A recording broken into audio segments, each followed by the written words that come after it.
해마다 한 번씩 읽고 소개하는 책 있습니다. 테크노 헤게모니라는 제목의 책입니다. 테크노는 테크나라지 기술, 헤게모니는 주도권, 합쳐서 합성어를 만들어서 테크노 헤게모니, 기술 주도권, 좀 크게 말하면 기술 백권 그런 내용입니다. 핵심이 뭐냐면은 어느 시대에나 첨단 기술을 가진 국가가 세계를 주도한다 그 내용입니다.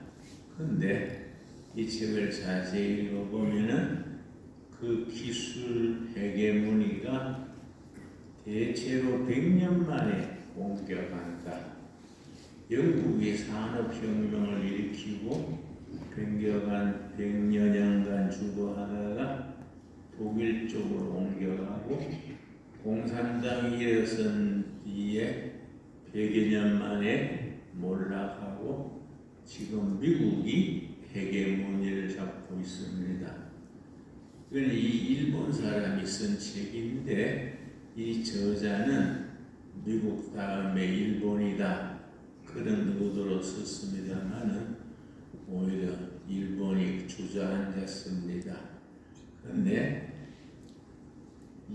금년 1월 초에 영국 옥스포드 대학의 경제학 교수 중에 제임스 해밀턴이라는 교수가 있습니다. 그분이 명문대학 옥스포드, 하버드, 스탠포드, MIT 각 경제연구소의 석학들을 의견을 모아서 2026년에 가장 주목할 만한 나라, 가장 중요한 나라가 어디냐? 올해 2026년 1월 달 초에 옥스포드 대학 대학원생들에게 강의한 내용이 공개가 되어 있습니다. 2026년에 가장 주목할 나라, 가장 중요한 나라가 어디냐? 사우스 코리아다. 그렇게 지목을 했습니다. 그런데 이 제임스 해밀턴 교수가 5년 전에는 반대되는 강의를 했었습니다. 5년 전에는 사우스 코리아 대한민국은 중국의 하청기지로 변할 것이다. 그게 부정적인 얘기를 했는데 5년간의 한국의 위치가 굉장히 격상했습니다. 그 핵심이 기술입니다.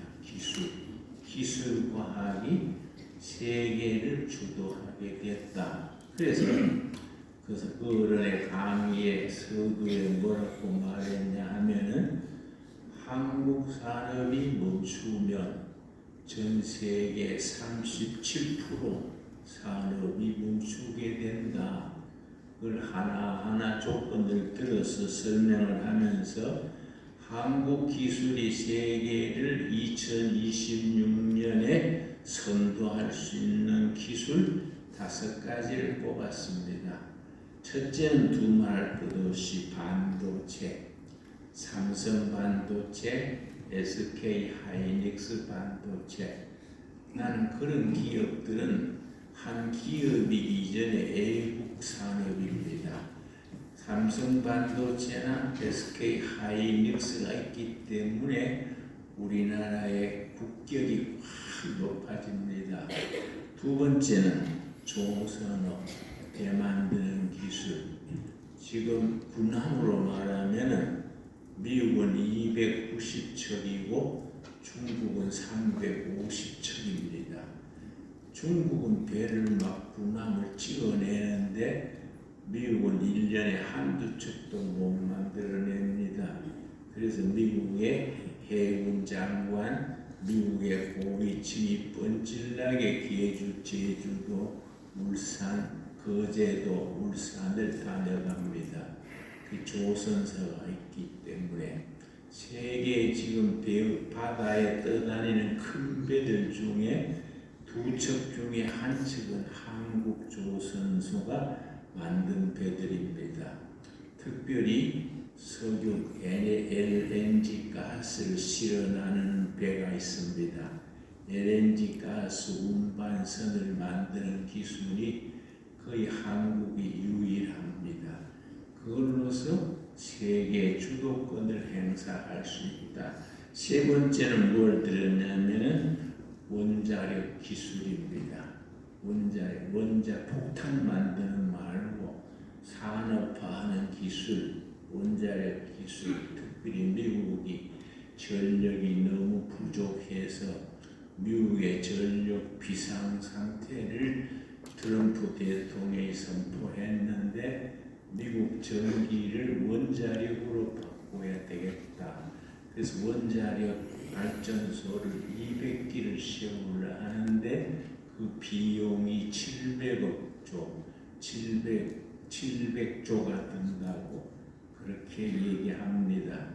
700조가 얼마나 크냐 하면은 우리나라 1년 전체 예산이 한 680조가 되니까 그보다 더 높은 숫자지요. 그런데 원자력 발전소를 만드는 최고의 기술이 대한민국입니다.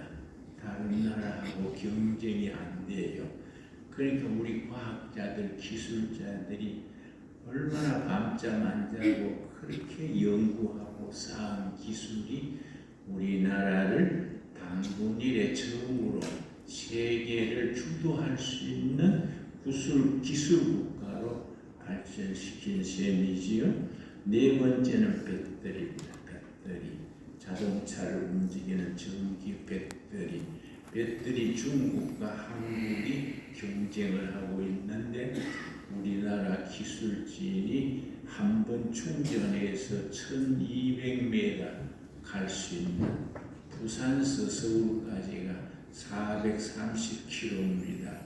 그런데 한 번 충전해서 1200km를 갈 수 있는 기술을 우리나라에서 발전했기 때문에 배터리 기술이 전 세계에 1, 2위를 다투고 있습니다. 다섯 번째는 이제 방위산업이지요. 이 다섯 가지 기술이 세계 1등이거나 천단을 살리기 때문에 2026년에 전 세계 많은 나라에서 가장 주목할 나라, 가장 중요한 나라가 대한민국이다, 코리아다. 그렇게 옥스퍼드 대학 교수의 이야기입니다. 이런 걸 생각하면은 참 하나님의 은혜지요. 여러분 1953년 7월 27일에 6.25 전쟁이 끝났습니다. 그때 우리나라 국민 소득이 67달러였습니다. 67달러이던 게 밑바닥입니다. 전쟁 망한 뒤에 영국의 BBC 기자가 말하기를 코리아는 앞으로 100년간 원조로 유지하게 될 것이다. 정식으로 그렇게 기사에 썼었습니다. 그런데 지금은 원조 주는 나라로 바뀌었습니다. 얼마나 귀한 일입니까? 그런 한국 현대사 100년의 국가와 사회의 발전에는 우리 개신교가 선두에 자리 잡고 있습니다. 저는 이제 밑바닥에서부터 시작해서 시민운동, 농촌운동, 자연운동 골고루 해왔는데 시민운동 단체를 NGO 단체라 그럽니다. 환경운동단체, 자연농업단체 모든 단체에 내가 가보면은 기독교인만 모여라 하는 게 아닌데 모이고 보면은 그 모인 사람들의 70%, 80%는 크리스찬들입니다. 장로, 권사, 집사들입니다. 그래 어떻게 그럴까? 한국 교회는 보이지 않게 사회 각계각층에 섬기는 자로서 자기의 이익을 추구하지 않고 앞장서서 헌신하고 있기 때문에 이 나라가 이만큼 발전하게 된 겁니다. 그러니까 한국 현대사 100년은 한국 교회가 없으면 이거는 상상할 수 없는 거지요. 그래서 우리는 신앙생활이 출발점은 개인이 믿음으로 구원받는 신앙이지만은 거기에서 넓어져야 됩니다. 우리 세계사와 민족사와 교회사 삼박자로 같이 나가야 됩니다. 자기 교회만 쳐다보고 골목대장처럼 우리 교회만 잘 되면 된다. 너무 소극적인 태도지요. 우리 보수신앙, 복음신앙이 참 소중한데 한 가지 약점이 있습니다. 보수주의, 복음주의가 기본이지만은 거기에 빠져버리면 바깥 세상을 모르고 나라는 어떻게 되든지 무슨 나라를 작동이 다스리든지 못된 녀석들이 나라를 이끌든지 그런 관계없이 우리는 신앙생활 잘하면 된다. 우리 교회 잘 되면 된다. 그런 아주 소인배적인 신앙에 머물게 됩니다. 이번 주에 내가 이제 재판을 했었지요. 서울 고등법원에 가서 재판을 했었는데 이제 검사가 이제 그 뭡니까 구형이 이제 1년 8개월 나왔어요. 그래서 우리 저 판사가 3월 12일 날 마지막 판결을 할 텐데 피의자께서 한 말 하세요. 그래서 내가 아주 상당히 공손하게 착하게 모처럼 착하게 한마디 했습니다. 내가 나라 위해서 한다고 했지만은 국민의 한 사람으로서 나라 법을 알고 어긴 것에 대해서는 반성합니다. 앞으로 조심하겠습니다. 그랬더니 판사도 좀 마음에 드는 것 같더라고요. 앞으로 잘해보자 그런 식으로 얘기해서 내 변호사가 우리 교회 집사님은 최기식 변호사입니다. 변호사가 나오면서 기분이 좋아서 목사님 아마 벌금이나 집행유예가 될 것 같습니다. 그랬어요. 나는 벌금보다도 벌금은 돈 내야 되니까 집행유예가 괜찮다. 내 생각입니다. 3월 12일 날 결정 나갔지요.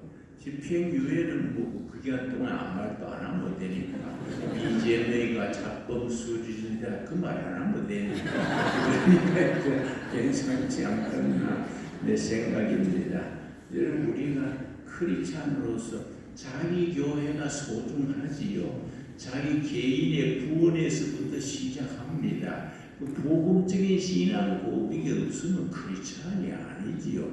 또 자기 교회를 섬기는 신앙이 기초지요. 그러나 거기에만 매여 있으면은 너무 소극적인 신앙에 머물게 됩니다. 오늘의 주제는 요한 1서입니다. 요한 1서가 대단히 중요한 책입니다. 사도 요한이 쓴 책이 5권으로 알려져 있습니다. 요한복음과 요한 1서, 2서, 3서, 요한 계시록 5권으로 알려져 있는데 요한복음과 요한 1서가 다릅니다. 요한복음은 20장 마지막 절에 보면은 요한복음을 읽고 예수 그리스도를 믿고 구원받게 하려고 썼다. 그러니까 예수님을 모르는 사람들을 위해서 쓴 책이 요한복음이고 요한 1서는 다릅니다. 이미 예수를 믿고 있는 사람들을 위해서 쓴 책. 요한 1서 5장 13절 한번 찾겠습니다. 요한복음 5장 13절 말씀. 내가 하나님의 아들의 이름을 믿는 너희에게 이것을 쓴 것은 요한 1서를 이미 믿고 있는 사람들을 위해서 이것을 쓴 것은 너희로 하여금 너희에게 영생이 있음을 알게 하려 함이라. 이미 예수 믿는 사람들에게 영원한 생명이 있다. 그래서 요한복음, 요한 1서에서 말하는 생명은 두 가지입니다. 이걸 우리가 확실하게 인식해야 됩니다. 부모로부터 타고난 생명을 비오스라고 합니다. 비오스, 바이오로지, 생물학이 거기서 나왔습니다. 비오스, 바이오로지, 또 바이오리듬 그렇게 연결되지요. 그런데 예수를 믿음으로 얻게 되는 영원한 생명은 조회입니다. 조회. 그리고 우리는 비오스로서 태어났는데 예수를 믿음으로 조회 영생을 가지고 있는 사람들입니다. 아멘 하시죠? 거기에 대한 아멘. 긍지를 가져야 됩니다. 우리는 예수를 모르는 사람들하고는 차원이 다르다. 그렇다고 뭐 우쭐해지고 교만해지는 게 아니라 차원이 다르다.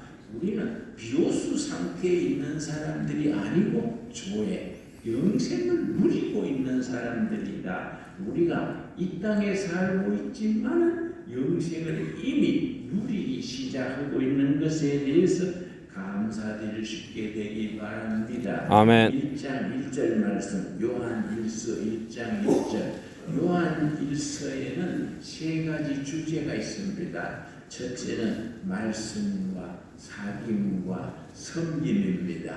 이것이 사실은 기독교의 본질 세 가지입니다. 크리스찬들이 가져야 될 삶의 내용 세 가지, 말씀, 사귐, 섬김입니다. 말씀을 신학 용어로 케리그마 말씀, 그 케리그마 말씀으로 거듭난 영생을 가진 성도들이 이 땅에서 서로 사귀는 것은 코이노니아, 사귐을 코이노니아, 사귐이고 그 사귐을 가지고 힘을 얻어가지고 세상에 나가서 섬기는 겁니다. 이걸 디아코니아라고 합니다. 이게 신앙생활의 삼박자입니다. 중요하니까 다시 되풀이하겠습니다. 크리스찬들의 신앙생활의 핵심은 세 가지다. 첫째, 케르마 말씀. 둘째, 그 말씀으로 거듭난 성도들 간의 사귐 코이노니아. 그 사귐이 교회당 안에서 머물지 말고 교회당 밖에 세상에 나가서 여러 가지 자기 직업으로 전문직에서 섬기는 디아코니아. 이게 신앙생활의 삼박자가 됩니다. 1장 1절 내가 읽겠습니다. 태초부터 있는 생명의 말씀 케리고마 말씀에 관하여는 우리가 들은 바요 눈으로 본 바요 자세히 보고 우리의 손으로 만진 바라. 태초부터 있는 생명의 말씀, 그냥 말씀이 아니고 생명의 말씀입니다. 우리의 말씀의 신앙이라 그럴 때에 말씀의 신학적으로 세 가지가 합니다. 세 가지가 합쳐서 케리그마 말씀입니다. 첫째는 육신이 된 말씀, 예수 그리스도입니다. 하나님이신 말씀이 사람이 됐습니다. 그 사람을 우리는 예수 그리스도라고 우리가 고백을 합니다. 둘째는 기록된 말씀, 성경입니다. 성경. 이 성경이 참 중요하지요.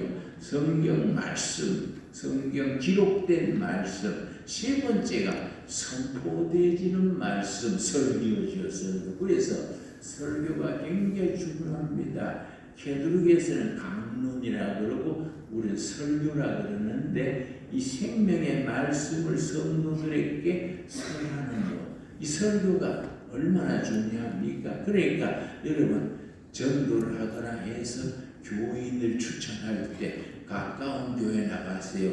그거는 좋지 않습니다. 가까운 교회 그거는 마치 시집갈 처가 장가갈 때 처갓집 가깝다고 아직 전화하고 하는 거 한마디예요. 이런 건 가깝다고 말하는 게 아니라 말씀이 제대로 설교되어지는 교회, 그 영적으로 살아있는 교회, 교회다운 교회로 우리가 조금 멀어도 찾아가야 됩니다. 특히 우리 신강도의 교회는 전국구지요. 저 강원도서도 오고 부산서도 오고 그래서 우리 교회는 전국구지요. 이렇게 추운데도 멀리서 찾아오는 여러분을 하나님이 기뻐하실 줄로 믿습니다. 아멘. 우리가 이렇게 보면 너무 고마워요. 그 몇 시간 걸쳐서 교회에 언급을 해가지고 감동스럽습니다. 그런데 그 말씀 캐리그마로 우리가 영생을 얻은 뒤에 성도들의 사귐이 등장합니다. 1장 3절입니다. 1장 3절. 우리가 보고 들은 바를 너희에게도 전하면 너희로 우리와 뭡니까? 사귐, 코이노니아, 사귐이 있게 하려 함이니 우리의 사귐은 아버지와 그의 아들 예수 그리스도와 더불어 누림이라. 우리 사귐이 뭐 세상적인 교제가 아니지요. 친목회가 아니지 않습니까? 예수님을 중심에 모시는 사귐이지요. 그 사귐의 영적인 행사가 성만찬입니다. 성만찬. 초대교회 때는 모일 때마다 성만찬을 나누었지요. 그 사귐의 중심에 예수님에 대한 신앙 고백이 있으니까 이 성만찬으로 나타납니다. 그런 사귐을 통해서 하나님이 우리에게 주시는 축복이 있습니다. 이 4절입니다. 4절. 요한일서 1장 4절. 우리가 이것을 쓰면 우리의 기쁨이 충만하게 하려 함이라. 말씀 안에서 힘을 얻어가지고 성도들의 코이노니아 사귐을 통해서 충만, 기쁨 충만, 기쁨이 충만. 여러분, 예수 믿고 사는 건 무조건 기뻐야 돼요. 마치 길 가다 돈 준 사람처럼 그냥 기분이 좋아야 돼요. 나중 주인한테 돌려줄 값에 여러분 돈 주어 봤습니까? 기분이 좋습니다. 늘 싱글벙글 웃어야 돼요.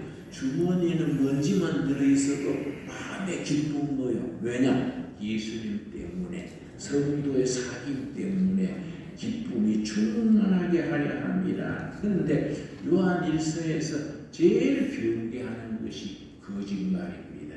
거짓말에 대해서 요한일서에 5번째 풀이 나옵니다. 우리나라는요 다 좋은데 거짓말들을 잘해요. 특별히 일반 시민들, 요새 청소년들은 거짓말에서 많이 벗어났는데 그 정치하는 사람들이 보통 지향 먹은 사람들처럼 거짓말들을 잘해요. 그래서 그게 참 안타까운 일입니다. 그러나 이게 뭐 계속 이 판에 정치가 계속 가겠습니까? 성경 말씀에 이 또한 지나가리라 그렇지 않습니까? 아멘. 그런 거짓말을 그렇게 습관적으로 하는 사람들은 다 5, 6월 메뚜기 한 철로 가을바람 불면 메뚜기가 흔적도 없어지나요? 때가 돼서 다 사라지게 될 줄로 믿습니다. 아멘. 믿어야 돼요. 이 나라의 미래에 대해서 긍정적인 마음을 가져야 됩니다. 영국의 해밀턴 교수가 영국 옥스퍼드 대학 교수가 2026년에 전 세계에서 가장 중요한, 가장 주목받는 나라가 사우스 코리아다. 그 뛰어난 기술과 국민들의 정신적인 바탕을 세계가 인정하는데 우리가 안에서 엉뚱한 친구들이, 수준이 안 되는 친구들이 나라를 이끌어가니까 이거 참 우리가 기도 제목이죠. 그렇다고 맨날 욕하면 같이 닮아요. 그래서 싸우다가 닮아가요. 그런 게 아니고 우리는 하나님께 기도로 안 해가지고 하늘 보호자를 움직이면 하나님께서 다 조치해 주실 줄로 믿습니다. 아멘. 그런 믿음을 가져야 됩니다. 그런 믿음으로 우리가 이렇게 예배 때마다 나라 위에 기도하고 또 우리 북한 동포 위에 기도하고 그 기도가 우리에게 정말 큰 보답이 될 줄로 믿습니다. 아멘. 세 번째가 뭐라 그랬습니까? 첫째는 게르기마 말씀, 둘째는 코이노니아 사귐, 셋째 디아코니아 섬깁니다. 섬김. 여러분 집사를 영어로 디컨 그래요. 디컨. 디아코니아에서 나온 영어 파생어입니다. 섬기는 사람이 집사입니다. 여러분 교회에 일하는 집사가 아니에요.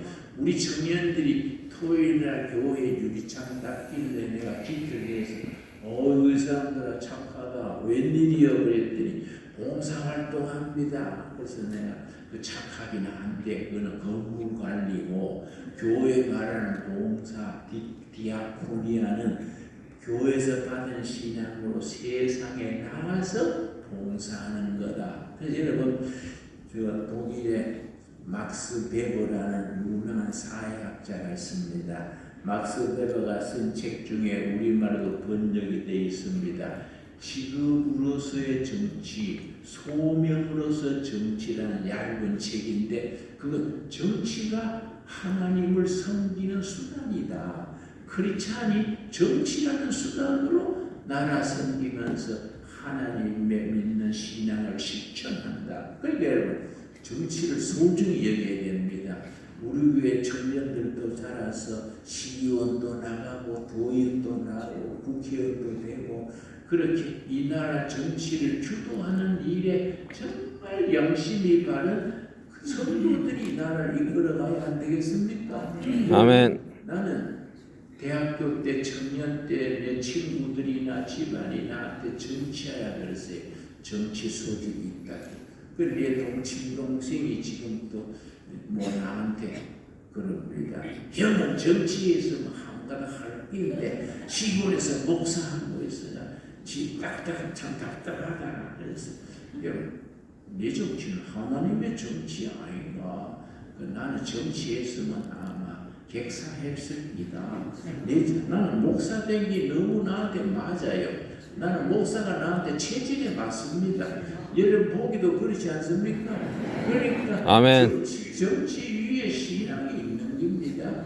그래서 우리가 사귐의 핵심이 뭐이냐? 여러분 요한일서 3장 18절입니다. 요한일서 3장 18절 말씀. 자녀들아 우리가 말로 혀로만 사랑하지 말고 행함으로 진실하고 하자.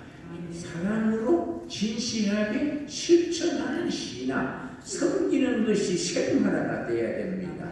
신앙인은 정치를 해도 섬기는 것이고 교사를 해도 섬기는 것이고 자기의 직업 자체가 섬기는 자리가 되어야 됩니다. 아멘. 우리 하는 모든 사회활동 그것이 섬기는 삶, 디아코니아, 섬기는 삶이 될 수 있게 되기 바랍니다. 그래서 아멘. 교회가 해야 될 일 중에 가장 큰 일 중에 하나가 물론 복음 전도하는 거 큰 일이죠.